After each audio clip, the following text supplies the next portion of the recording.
The David Pakman Show at davidpakman.com.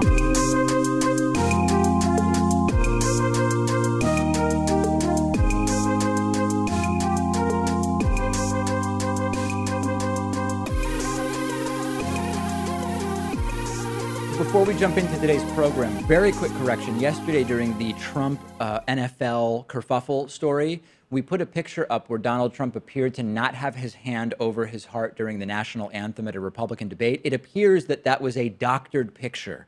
So the analysis remains, but I do want to issue that correction. We may have been duped when it came to the inclusion of that picture. Okay, we have a new version of the Donald Trump travel ban, and we can no longer call it a majority Muslim country travel ban. It now has a new name. I am now calling it the Punish Countries Trump Doesn't Like travel ban. The initial travel ban applied only to some Muslim majority countries, and that was scheduled for hearing at the Supreme Court. This new version is no longer scheduled for hearing at the Supreme Court, and it includes some non-majority Muslim countries. Wait a second, what? The new Trump travel ban country list is Chad, Iran, Libya, North Korea, Somalia, Syria, Venezuela, and Yemen. Iraq and Sudan are gone from this new list. This is just the best. The Trump defenders are saying, see, the new list, the fact that North Korea is on there and they're mostly atheist, and Venezuela's on there and they're mostly Catholic, this proves it's not about just banning Muslims. The truth is, if this new list proves anything, it's that the list never was about keeping America safe. That's what we were told. We were told the list was about keeping America safe. We knew it really wasn't because Saudi Arabia wasn't on the list, right? That's an actual country that has been the source of terrorists around the world, never on the list. If you believe in this type of travel ban, how do you justify not having Saudi Arabia on the list? But it's now 100% confirmed that this is just a punitive list for countries that Donald Trump doesn't like. Let's start with Venezuela. I am totally against the Maduro regime and the faux populist regime that has been in place there dating all the way back to Hugo Chavez.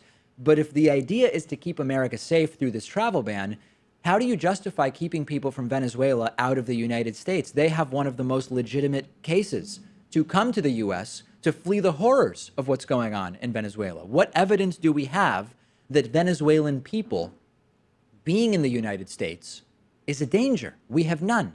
Same situation with North Korea. We don't like the North Korean regime. We don't like the megalomaniac Kim Jong-un. But I thought we wanted to help the North Korean people, right? Or is that not the case? North Koreans would be one of the populations we would most expect to, if they could even find their way out of North Korea, right? Because it's pretty tough to leave. We would expect that maybe they would come to the United States as refugees, legally, whatever. Are North Korean citizens known terrorists? Do we have any reason to suspect that North Koreans are misusing the opportunity for immigration or asylum or refugee status in the United States, or committing acts of terror? And by the way, how many North Koreans are even flying out of North Korea and coming to the United States? This is the most ludicrous version of the travel ban yet. Well, Iraq and Sudan are now gone from the list, so I guess we figured out what the hell was going on there. But as you mentioned, now we have Venezuela and North Korea on the list. I think they're just gimmies, because this whole time the Trump administration has been trying to argue that it's not a Muslim ban, as he referred to it as during the campaign. But that argument really never stood its ground, because they would look at his past tweets and his past comments, his past declarations, and that all weighed into the court cases. Yeah, I think that this is very carefully crafted to try to get around the main arguments that legally make this dubious by just adding some non-Muslim countries. That's certainly part of it. But then consider Chad, for example. Chad is roughly half Muslim. Chad has been added to the list. Chad is a counterterrorism ally of the United States. Chad is a counterterrorism ally of our close ally, France. Why is Chad on the list? At least according to the Trump administration, it's because of their, quote, failure to share public safety and terrorism-related information. Totally arbitrary. I mean, experts say there is no evidence that Chad is even remotely unique in not having the exact same information sharing customs that the US might want. It's arbitrarily punitive in every sense of the word. And if you believe in these lists, again, Saudi Arabia should be on the list. Instead, Donald Trump is selling them even more weapons. But we always have to step back. With every version of this ban, I have said, let's step back. What is the big picture? Will this keep us safer? At this point, how can anybody argue that it would? This has become a personal vendetta for Donald Trump. It's become a desperate attempt to sort of check off a campaign promise, because still, we're more than 8 months in now, right? We are at the end of September. There have been zero major policy accomplishments, period, for Donald Trump. And this is a punish countries I don't like while simultaneously trying to check off one of my campaign promises effort. And it's transparent and pathetically so. The healthcare debate yesterday on CNN was interesting, but the proposal appears to be dead. So I'm not really feeling the need to go through the debate point by point. But the long and short of it was a debate between Senators Graham and Cassidy, who are the proposers, the sponsors of the Trump Care 3.0 bill. They were trying to defend their bill, despite the reality that it would be a horrific bill. And they were debating Senators Bernie Sanders and Amy Klobuchar. And Sanders and Klobuchar were there to explain why Graham Cassidy would be bad. It also provided an opportunity for Bernie Sanders to talk about his Medicare for All 2017 bill. And lots of what was said by the Republicans, like I predicted, used weasel language, and it's just the normal stuff that we expected and are used to. One example of that is Senator Cassidy at one point, when asked about pre-existing conditions coverage, he said, "We think our bill has the same pre-existing conditions protections as Obamacare." So the use of the word "we think" as opposed to the bill has the same pre-existing conditions coverage as Obamacare. That is weasel language, okay? But there was one specific thing that Senator Cassidy kept bringing up. He mentioned it. It must have been 5, 6, or 7 times during the CNN healthcare debate yesterday. Sounded like a broken record, and I want to explore it because it's either true or it's not. And the talking point from Cassidy was that there's someone somewhere in his home state of Louisiana paying close to $40,000 a year for health care. Okay, he said it during the debate. He's tweeted about it. Here he is telling the story on Fox News. He talks about this all the time. There's a fellow back home with a special needs child. He's paying over $40,000 a year, over $40,000 a year for his premiums, has to have insurance, has a special needs child, and it's estimated his premium goes up 20% this next year. That does not take care of a striver, does not take care of somebody whose child has a pre-existing condition. Our bill gives the state the opportunity to do something that does. Okay. Is that true? I mean, is it even possible to have premiums of $40,000 a year under Obamacare? This is a great opportunity to fact check things, right? Good thing to do. Let's analyze what we're being told. So first of all, is Cassidy talking about $40,000 in premiums or $40,000 in total costs for healthcare? We don't know. We don't know. $40,000 for total costs for a family of 4 is sadly possible, but that's because of the system we have more broadly. Getting rid of Obamacare wouldn't actually change that, and Graham Cassidy wouldn't improve that at all. So let's assume the story is $40,000 a year for health insurance premiums, $40,000 a year. What do we know? Cassidy has told us that this is a man and his special needs child, that they live back home in Louisiana, so that's insurance in Louisiana. And presumably, this is a guy who has a high enough income not to get subsidies, although, again, we don't really know what Cassidy's talking about. So the assertions are $40K a year, and the premiums are set to go up 20%. We don't know where in Louisiana he lives, so you can run numbers on healthcare.gov for someone living in Orleans Parish. That's where New Orleans is. Presumably, it's the most expensive part of the state. The most expensive policy that Charles Gaba on his website, acasignups.net, was able to find, assuming that the family is just the dad and the special needs kid, the dad is 40, the kid is 10 years old, is the Blue Cross Blue Shield Blue Max plan, which is a gold PPO plan, $1,172 per month, $5,400 deductible, $14,300 limit out of pocket. That's the one that's been on the screen that we've been showing you. That's $14,000 for the year, not $40,000, $14,000. What if we come up with a way to make it even more expensive, right? Rerun the sign up, imagining that the family is the dad, a spouse, the 10-year-old special needs kid, and another 8-year-old kid. Now, the most expensive possible plan is $2,345 a month. Well, now we're at $28,000 for the year. We're closer, but still Cassidy is talking about 40 grand. What if we make all 4 family members older and make one of them a smoker? Well, that gets us to $2,752 a month, all right? That's $33,000 per year. Still not the $40,000 that Cassidy is talking about. Well, what if they have 3 kids? $3,142 per month, $37,000, but still not there. And here's the kicker. If you have a family of 5, you would get a subsidy for a household income up to $116,000 per year. We don't know what this guy makes, but even if he made $100,000 a year, he would get a subsidy, which would make the plan actually cheaper. There are almost no scenarios where the $40,000 would happen. ACAsignups.net was able to find one, and that was if you had a 48-year-old parent who's a smoker, another 48-year-old parent, 3 kids, and a household income of over $116,000 a year. That would get you to $3,403 per month. That's 40 grand, but that is an incredibly rare and specific case. And by the way, smoking is optional. So what about being the party of personal responsibility? But I actually believe that the 40 grand is a distraction, because the real question is, whether it exists or not, what will we do about it? And would Graham Cassidy fix it? And it wouldn't. In fact, it would eliminate the subsidies of Obamacare. It would replace them with smaller amounts of money through block grants. And none of it actually makes sense. So it's a major distraction. And it also ignores that regardless of income, depending on the condition of this 10-year-old special needs kid, that they might qualify for Medicaid regardless of income. So it is so dishonest to present this without any more information, because it is almost impossible that this is actually real. You can actually make a change, though, to the current system. If the $40,000 example really exists, you can make a change to it.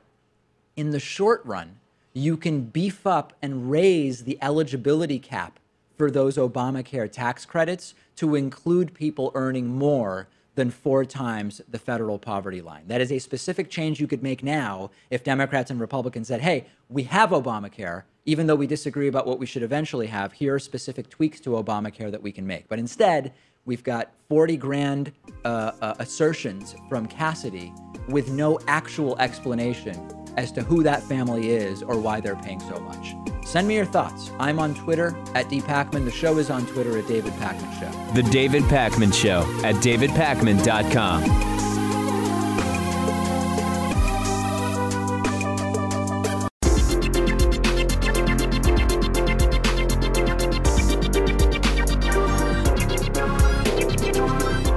The David Pakman Show at davidpakman.com. Today's new member of the day is Daniel Stone. Daniel, thank you. Thank you for being a David Pakman Show member. We depend on the funding of members like Daniel, and you can join him at davidpakman.com/membership. You can also make a contribution through Patreon at patreon.com/David Pakman Show. And please, if you ever shop on Amazon.com, you can go to davidpakman.com/Amazon. Before shopping, everything you buy sends us a little kickback. Okay, we've got another one of these membership sort of contest giveaway things. Eric got in touch, and Eric is sponsoring half of 20 memberships. Eric has already paid $30 for each of 20 memberships that are available. You can have those memberships by just paying the other half, which is another $30. It is effectively a half-price membership, and you get to keep that membership price for as long as you want to. Now, the way this works is very simple. You have to contact me. It's going to be first come, first served. You write to me, and then I will send you a code, a special code, a secret code, one might say, to the first 20 people that say, David, I want one of those. I want one of Eric's memberships. And then you can use it to sign up the first 20 people. And again, you can keep the discounted price for as long as you want to remain a member. A lot of major things are happening. If you want to sponsor some memberships, feel free to get in touch. We've had a bunch of people sponsor memberships over the last 6 months, and it's been a really big thing for us. I mean, dozens and dozens of memberships now in some way, shape, or form have been sponsored by viewers and listeners. If you want to participate in this particular membership special, Eric has already paid for half of your membership. You merely make a payment for the other half. Get in touch, davidpakman.com, click on the contact button, and then just send in an email saying, David, I want one of Eric's memberships, and ask and you shall be rewarded, assuming you're one of those first 20 people. Donald Trump ran a clinic on lying with statistics regarding the NFL nonsense, and I thought that this would be a really interesting thing to go through. I've been doing this, as some of you know, I'm teaching as an adjunct professor at Boston College, and we've had a number of class sessions on media literacy. We've talked about lying with statistics. We've talked about basic critical thinking skills.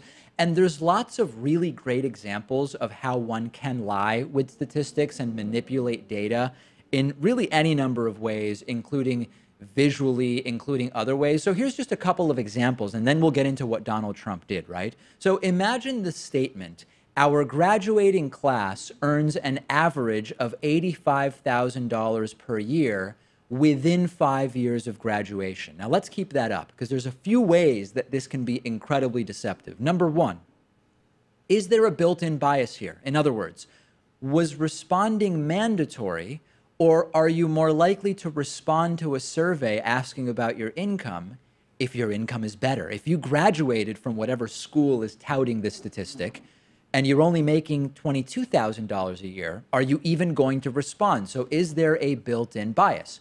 Another key point here is the use of the word average, an average of $85,000 a year. Average could be the median, average could be the mean, and average could be the mode. In this particular case, median would really be the most representative of how the overall graduating class is doing. Your mean could be heavily upwardly skewed by a couple of people making a ton of money. It wouldn't really represent what most people are making. And then you also have correlation versus causation. Our graduating class earns an average of $85,000 per year within 5 years of graduation. Are they earning that because they graduated from your school? Or are the people that get accepted to your school, whether they go or not, already more likely to earn more money because they are of a certain, academic caliber that would get them accepted in the first place? In other words, it would be interesting to compare how much are people making who were accepted to the school but didn't go, right? So correlation versus causation. Here's another way that you can lie with statistics: truncating the y-axis of graphs. Lots of really good examples of this. Here's a Fox News graph of the change in the cost of gas. And I think this was from the time when President Obama became president and they wanted to sort of make it appear as though gas prices were way up under Obama. By only showing you a chart that has sort of as its upper and lower limits $2.90 per gallon and $3.60 per gallon, the uptick of 30-something cents in gas per gallon seems really big, even though it's only a small increase. This is truncating the y-axis of a graph. Even the x-axis on this one.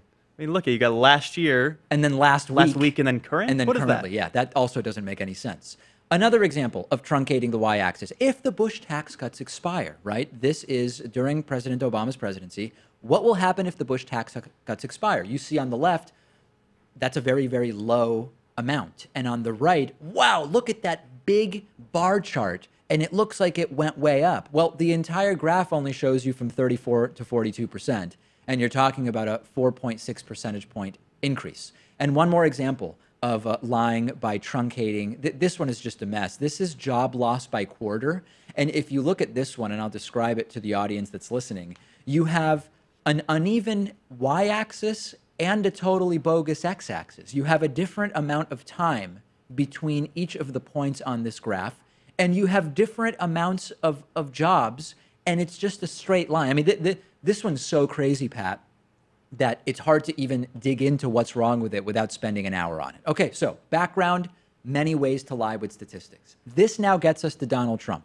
There is another way to lie with statistics, which is called ignoring the base rate. I'm going to give you an example of ignoring the base rate. If I tell you crime is up 5% in New York City, that means policing in New York City is a disaster. Compared to no change in crime, crime being up 5% is bad. But what if I told you that the nationwide crime rate was up 20%? Well, if nationwide crime is up 20%, and in New York City it's only up 5%, that actually means New York City is doing pretty well in terms of change to crime, right? That is called the base rate. Donald Trump went on Twitter and he started trying to pat himself on the back, saying that as a result of the criticism of his his sons of bitches in the NFL comment, that people immediately started boycotting the NFL and that ratings are way down. So Donald Trump said on Twitter, quote, "If NFL fans refuse to go to games until players stop disrespecting our flag and country, you will see change take place fast. Fire or suspend."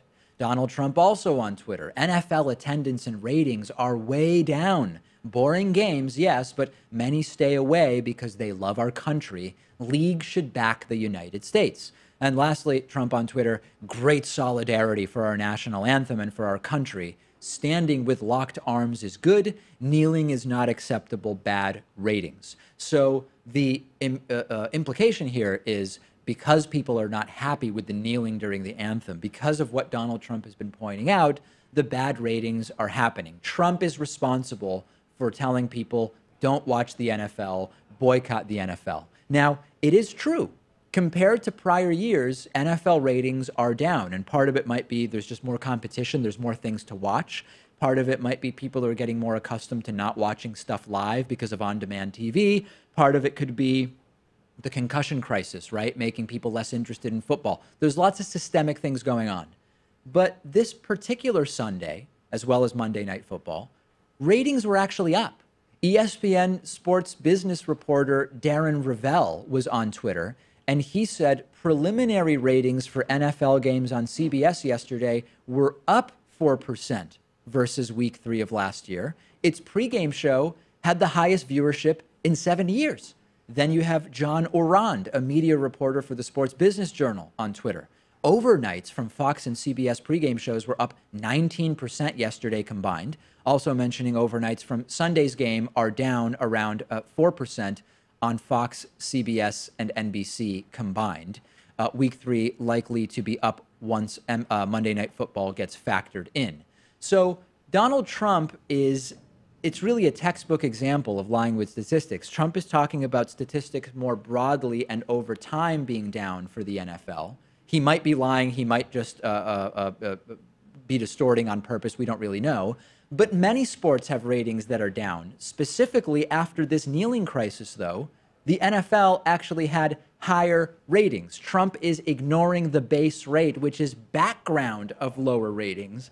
Higher ratings this past Sunday. And the other thing that Trump and maybe Fox News will do is just omit information. So a new jobs report will come out, and it'll say that the economy added 200,000 jobs and then unemployment ticked down to 4.3%. Sure. We'll scale that back a little bit. It's just continuing the trend that we saw under Barack Obama. It's not like Trump came in with bad jobs numbers and turned the whole thing around. And not only that, also, these are very similar jobs numbers that under President Obama were both not good and fake, even though they all came from the Bureau of Labor Statistics. So yeah, there are endless examples of this. And if this type of stuff is interesting to you, I'm sort of thinking about taking the 75-minute lectures that I'm doing in the class I'm teaching at Boston College, where we talk about a lot of this stuff, and turning them into maybe like YouTube lectures, hour and 15-minute YouTube lectures with the slides that I use and talking through a lot of this stuff. When I mentioned it on a live stream not long ago, a bunch of people seemed really interested in it. But it's a major project, right? Like we're producing an hour a day, 5-day-a-week national show. And we're doing a whole bunch of other stuff and doing YouTube live streams. Taking these lectures and slides and making 75-minute videos is a major, major project. So I would love for it to work, but I don't know yet how we'll do it. Well, we already have those deeper dives, which are maybe 20 minutes long. If we had an hour-plus long content for this kind of stuff, it would be a deepest dive. It would be the deepest dives ever, folks. Believe me, I would have never seen a deeper dive than when we do the online lectures. So if it is interesting to look at doing something like that, let me know. More interestingly, if maybe you would want to help out and participate in making that happen, that would actually be the most interesting thing, because our resources here are stretched pretty thin. So get in touch. A lot more of this media literacy, critical thinking stuff is available. And you can, of course, discuss any of these stories with us on our Reddit discussion forum, davidpakman.com/REDDIT. We'll take a break and be back with more right after this. The David Pakman Show at davidpakman.com.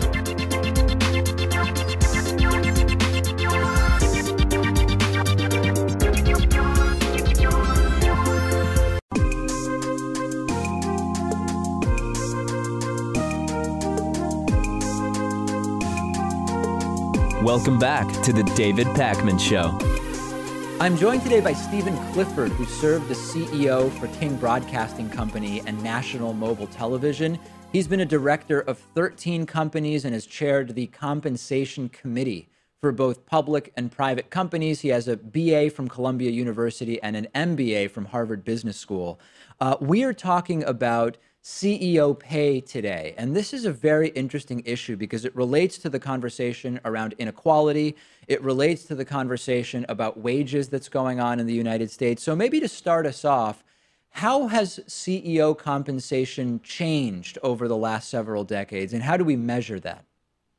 Well, in real dollars, CEOs, and when I'm talking about CEOs, I'm talking about the Fortune 500 CEOs, they've had a 1,000% increase, a tenfold increase.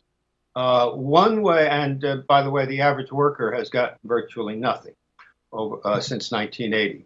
One way to measure this is the multiple of the CEO's pay with the median employee of the company. Mm-hmm. In 1978, that number was 28. CEO making 28 times what the average worker made.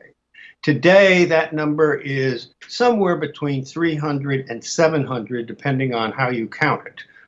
There's so many different ways that CEOs make money. To give you a couple of comparisons, or one comparison, in Japan today, that number is 16. So, either CEOs today are 20 times more valuable than they were a few decades ago, or 30 times better than the Japanese, or something's gone terribly wrong. And talk a little bit about how these compensation committees work. This is something I've read quite a bit about. Talk about the role that a compensation committee has in determining CEO pay. And what's really interesting to me is how there's this sort of closed loop that allows the never-ending increase of CEO compensation effectively with no consequences. Yes, every board has usually a 3-member compensation committee. These people are not experts in compensation. They're normally executives, often CEOs themselves or ex-CEOs. The board always accepts the compensation committee's recommendation for compensation. Warren Buffett said in all of his years on boards, he'd never heard of a board rejecting the compensation committee's report. The compensation committee and the whole system depends on compensation consultants. And the compensation consultants have structured a highly complex system for rewarding CEOs. By the way, this system has absolutely nothing to do with a market. CEOs are very different than LeBron James. LeBron James' skills are portable. He can take his skills and improve any basketball team tomorrow. CEO skills tend to be industry-specific and company-specific. To be an effective CEO, you have to know a whole lot about a single company, its history, its culture, its finances, its marketing, its IT, its patents, et cetera, et cetera. That knowledge isn't worth much outside that company. So companies don't bid against each other for CEOs. Less than 2% of the Fortune 500 CEOs were previously CEO at another public company. 75% of all CEOs are internal promotion. So there's no market for CEOs. So lacking a market, what the consultants do is they say, first we'll see what other CEOs are being paid, and your pay should be based on what other CEOs. This is called a peer group. Company selects its own peer group. Surprise, surprise, every peer group is filled with very highly paid CEOs. So the first step in the process is assemble a peer group of very highly paid CEOs. Second step in the process is decide where you belong. So each company says, we're not an average company. We shouldn't be paying the average of our peer group. We're a good company, so we should pay at the 75th percentile. So all CEOs live in Lake Wobegon. They're all above average. Then you get a target. Let's say that target comes out to, say, 15 million. Well, then the real basis of this thing is supposedly pay for performance. So the CEO and the comp committee negotiate some kind of performance metrics. If the CEO beats those metrics, he makes 30 million, 40 million. Now, the real irony of this is that 40 million goes back into the peer group of all of his other peers. They get raises because he made 40 million. He gets raises because they made raises. So you have this endless line of CEOs playing compensation. Yeah, it's a never-ending feedback loop, effectively. So what are the economic consequences of this? I mean, there will be some people who will hear this conversation and they'll say, yeah, you know, it sounds like that multiplier between the CEO pay and the average or even lowest worker pay at that same company, it's huge, but we're talking about one CEO, and then yes, you've got all the vice presidents, but they're making significantly less than the CEO, even though there's more of them. And in total, the compensation is not that out of whack. What are the economic impacts of this level of inequality? Well, the amount the companies waste on executive pay is, as you say, not significant in these billion-dollar corporations. The bigger problems are the decisions that it leads them to and the effect of this on company morale. I mean, company morale gets pretty miserable when the boss is making 700 times what you're making. But more importantly, it leads companies to buy back their own stocks to keep the stock price high, because a high stock price is often a bonusable metric, and 85% of the CEO pay comes in equity of one form or another. So the CEO is highly motivated to keep the stock price high. Now, you can do this through the hard work of developing better products and cutting costs and whatnot, or the easy work of just buying back your own stock. So in the last 10 years, the S&P 500 has spent $4 trillion buying back its own stock. That's 50% more than they paid out in dividends. And that's half of their net earnings. Now, at the same time that they were doing this, and this is $4 billion that should have been invested in product development, research and development, worker training, plant and equipment. But at the same time they were buying back their stock for $4 trillion, they were cutting R&D by 50% and cutting investment in plant and equipment by 50%. So basically, American industry is eating its own seed corn because of the way it pays its CEOs. Well, there's that aspect. You know, there's also the aspect of even thinking about it from a sort of microeconomic perspective. If you take a $15 million bonus, if you imagine giving that to the CEO doesn't really need that money to maintain a stable standard of living. So a lot of that money is not going to be put into economically stimulative areas. Whereas if you take that 15 million and distribute it amongst low earners in that company, if you're earning $30,000 and you get an extra $2,000, you're spending most of that money at businesses at a much higher economic multiplier. Absolutely, absolutely. I mean, there is a limit to the number of yachts you can buy. So that money does not get spent as it would get spent if it were given to the workers. And probably the worst economic consequence for the country is the great increase in economic inequality that is really spurred by CEO pay. You say, well, it's only, you're only talking about 500 CEOs or whatnot. But what they get paid influences really what the 1% gets paid. I mean, if you look at the top 1/10 of 1%, who took 40% of all economic gains over the last 30 years, About 70% of them are business executives. So the people that are getting huge incomes today, it's not basketball players, and it's not actresses, and it's not heiresses. It's business executives. As I said, 70% of them are business executives. They are highly influenced by what CEOs make. And this has caused basically the 1% to get all of the economic gains and the average worker to get nothing. Absolutely, and that's something we've been covering for a very, very long time. We've been speaking with Stephen Clifford, a really important topic because of what it represents in the broader growth and inequality in our economy. Thanks so much for talking to me about it. Sure, thanks for having me. The David Pakman Show at davidpakman.com.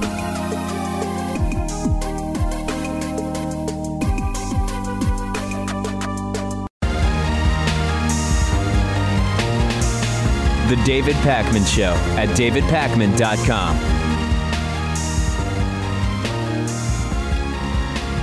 So yesterday we learned that one of Donald Trump's closest advisors, his own son-in-law, Jared Kushner, has been using private email since December for White House-related work. And we previously had learned that Vice President Mike Pence was using private email, I believe an actual AOL account. Congressman Jason Chaffetz did the same thing. Chris Kobach used one while he was on Donald Trump's voter suppression commission, and a bunch of other senior Trump officials and staffers, Kellyanne Conway, Sean Spicer, Steve Bannon, they all had private email servers, and they were using them during and related to their work with Donald Trump in the administration. We can now add another name to that list because Trump's own daughter, Ivanka Trump, also one of these high-powered advisors, has been using a personal email account for government work. How do we know? We have documents that the nonprofit American Oversight obtained through a FOIA request, a Freedom of Information Act request, and shared the results of that request with Newsweek, but it's all about Hillary's emails. The real scandal here is actually not the emails. The emails are relevant because of the hypocrisy and the double standard. The real scandal is what qualifies Ivanka Trump to be doing any White House or government work. What qualifies her dad is also a fair question. I guess it's kind of the same question, because this was never really about Hillary Clinton's private email. Colin Powell said numerous times he had a very similar system in place to the one that Hillary Clinton had. Endless Trump staffers have used private email. It was never actually about Hillary's email. It was about a coordinated attack campaign trying to find something that would stick, period. Benghazi worked for a little while, and then it wasn't really experiencing the cachet that Republicans would have wanted. And the Hillary email stuff had a much more successful impact from the point of view of Republicans. And it's not just the Trump administration that's in a glass house and throwing stones on emails. Remember, it's been widely reported. I mean, it's years in the past, and there's no question about it. The George W. Bush administration lost 22 million emails between 2003 and 2009, and those emails were stored on a private email server owned by the Republican National Committee. There is a requirement under the Presidential Records Act that correspondences be kept by people within the president's immediate staff and advisors. Federal employees are also required to maintain records under the Federal Records Act. Didn't happen under George W. Bush. Oh, well, things happen, right? Things happen. And most of these attacks that we're hearing from the right are throwing stones from glass houses. 88 members of the Bush administration used private email servers. There were 13 Benghazis, attacks on American embassies and consulates, resulting in 60 deaths during the George W. Bush administration. Only Benghazi with Hillary as Secretary of State seems to matter to the Republicans. Ronald Reagan gave undocumented immigrants amnesty, but it's bad when Obama proposes a path to citizenship. Ronald Reagan came out in favor of banning assault weapons, but it's only bad when it's Obama that does it. Obamacare's individual mandate was the idea of the right-wing Heritage Foundation think tank, but it was okay then. It's bad when it's part of Obamacare. We could do an hour, Pat, of these because it's never really about the merits of the attack. It's about who can we smear using this talking point? And it's not just hypocrisy, too, because Ivanka Trump and Jared Kushner used private email after the Hillary Clinton debacle took place. So they weren't even cognizant of the fact that this could backfire and that they were doing the exact same thing that Trump criticized Hillary for. Yeah, if we found out, well, years ago they did this, okay, well, that's one thing. They created some of these email accounts after the entire campaign against Hillary Clinton was in great part based on but her emails. And, you know, as far as Ivanka suffering consequences goes, there's not going to be any consequences for Ivanka Trump here. Ivanka Trump should not even be involved with this administration, but she is. And with Ivanka, I don't know if anyone else has noticed, when it's convenient, Ivanka Trump she's a good kid, she's daddy's girl. And then when it's convenient, she's a competent representative of the United States, like when she sat in for Trump at that G20 meeting, despite having no formal position in the White House and actually being barred from having one by anti-nepotism laws. So this is really about understanding not only the hypocrisy is always there, but it's about understanding that a lot of the attacks we hear are not really attacks on the merits. They're attempts to get the optics to stick. And with Hillary's emails, it really worked very, very well. Let's talk about Anthony Weiner. It seems that the Anthony Weiner scandal is sort of wrapping up with prison time that Anthony Weiner has been sentenced for. Anthony Weiner is the former Democratic New York congressman, former New York City mayoral candidate, sentenced to 21 months in prison. He faced up to 27. He ultimately got 21. He pleaded guilty to a charge of transferring obscene material to a minor. In sort of layman's terms, that means sexting with a teenage girl. That's what the guy actually did. He has until November 6th to report to prison to start his sentence. He has since said that he is, quote, a very sick man for a very long time, and that he is, quote, profoundly sorry. He read from a page in front of him at the sentencing, adding that, quote, the crime I committed was my rock bottom. I live a different and better life today. Does anyone really believe he's leading a different and better life today? I mean, every time he had 3, 4, 5 of these scandals that we know about publicly, and every single time he was turning over a new leaf.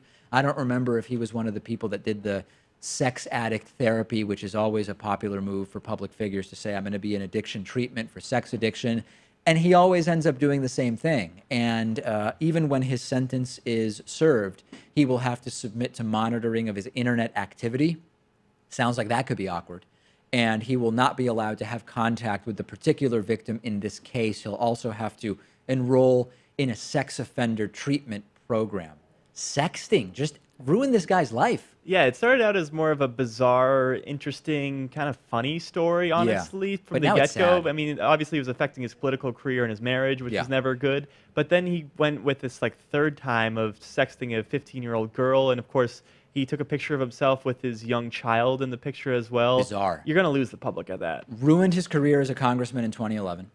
Ruined his campaign for NYC mayor in 2013. Ruined his marriage to Hillary Clinton advisor and confidant Huma Abedin. This even became an issue in the 2016 presidential election because remember that the Comey-Hillary emails thing kind of resurfaced because of a bunch of emails related to Anthony Weiner on he and Huma Abedin's home computer, which the FBI had to look into whether or not involved any Hillary Clinton stuff. Although, of course, James Comey could have kept that private, opting not to, but still connected to the 2016 election as well. I do want to point one thing out here when it comes to Anthony Weiner. I've heard nobody making excuses for this guy. You often hear from the right, oh, the Democrats and the left-wingers, they only care about misdeeds from the right and they ignore them when it's misdeeds from the left. I've not seen a single person defending Anthony Weiner. I've been clear that I thought that politically the guy had a lot of potential. He was very good at debating. He was very good at making his points and getting his points across politically on TV interviews and on radio interviews. So was Richard Nixon, right? That doesn't mean I'm defending the actions of Richard Nixon, but I can say Nixon was a very, very smart guy. I think it's a very unfair criticism of the left that they only care about misdeeds when it's on the right. Because can you think of anybody, Pat, who defended Anthony Weiner? I guess when after the first incident, he's making that comeback, running for mayor of New York, and actually leading in some of the polls. He was, and his wife, I think, was alongside him then. So you could say, well, that's a de facto defense because she's not leaving him, at least after one of these incidents. But in the net, This is not a guy that Democrats are defending in any way, shape, or form. I mean, you can make the case to forgive him at first, I guess, because he was sexting with a consenting adult. But once you move on, like I said, to a 15-year-old girl, the public's not going to be with you anymore. Infidelity with adults is very, very different than starting to commit crimes that relate to pseudo-pornographic material involving minors. That's when you're really going to lose everybody. And for me, the most classic moment, not to make light of this, but the most classic moment of the entire Anthony Weiner thing was when Benji Bronk of the Howard Stern Show fame got into one of the press conferences. I think it was the big press conference where Anthony Weiner was resigning as congressman. And he started yelling out just absolutely absurd but comedically genius questions like, will you help to support Arnold's love child? And were you fully erect in the picture that you sent to that woman, or were you capable of more? If I don't know if you've seen that. Oh man, that's like the lowest point in his whole life, and he has to deal with that too. It's probably just the timing of it could not be worse, but comedically it was absolutely and utterly brilliant. We've got a phone number. That number is 219-2-DAVID-P. You can call that number anytime and leave us voicemail. Many people apparently listen to or watch the show at 2, 3, 4, 5 o'clock in the morning, because that's when a lot of people call. I want to play a really funny voicemail for you. This is about how I am a hypocrite on the kneeling thing, because if it was one of my countrymen from Argentina who was kneeling, I would lose my you-know-what. The crap would hit the fan, so to speak. This is, by the way, I don't even know if it makes sense to mention this, but it happens to be Troy York, but he's doing another one of these fake voices. He doesn't name this character, but he's trying to use a voice that is not Troy York, but it is Troy York. And here's the assertion he makes about my hypocrisy on kneeling during the national anthem. Hi, David Backman. Listening to your show. Just two comments I wanted to make. First of all, if Lionel Messi, has he kneeled down in the Argentina game, I'm sure you've been very upset. And two, if you take down all the Confederate statues, then I think there is also a case to take down statues for Native American leaders who worked with France and the British Empire, the French Empire, and your Spanish Empire, such as Tecumseh, Black Hawk, and Pontiac. There are many statues of Native Americans who actually slaughtered and butchered and attacked the American nation. Yet no one talks about taking down those statues. Yeah. Very good. My Spanish Empire, I don't know what that's about. Listen, I can assure you that in the same way that I have no problem with NFL players kneeling during the American national anthem, I would have no problem if Leo Messi, or Messier, as I think he referred to him there, Lionel Messier, Argentinian soccer player, kneeled during the Argentinian anthem. I don't care about people kneeling during any anthem. No, you would be outraged. Yeah, I mean, totally outraged. What have I said in the past that would suggest I'd be outraged by that? I mean, I just don't know. I don't know where he's coming up with this stuff. What if he was to lie down? Would you be outraged then? Do whatever you want. Don't stay in the locker room. Kick the ball around. It doesn't make a difference. You are free to express yourself however you see fit. If people find it disrespectful and as a result they don't want to buy tickets to watch you play anymore, then the market will actually decide. The right talks about supporting a free market. And when they actually shouldn't, like, for example, healthcare, which should not be under the for-profit free market paradigm. And then all of a sudden, they want to enforce social norms that seem to border pretty closely on the political correctness that they claim to oppose. And I just will never understand it. Leo Messi, do whatever you want to do during the Argentinian national anthem or the Spanish national anthem. He, of course, plays for Barcelona. Or whatever anthem you want, I just don't care. There are bigger issues. Puerto Rico's falling apart. They're trying to take away your health care. That's it. That's it, Troy. Or I'm sorry, whatever character it is that Troy is playing here. I'm not supposed to recognize that it's Troy York. On the bonus show today, we will talk about the Codfather. What is more Boston than the Codfather? We will talk about his new prison sentence. Also, does mood impact the effectiveness of flu vaccines? It seems it might. And we will talk to you about the story of Kim Jong-nam's assassination. DavidPakman.com/membership for the bonus show. Patreon.com/DavidPakmanShow will also get you access to the bonus show.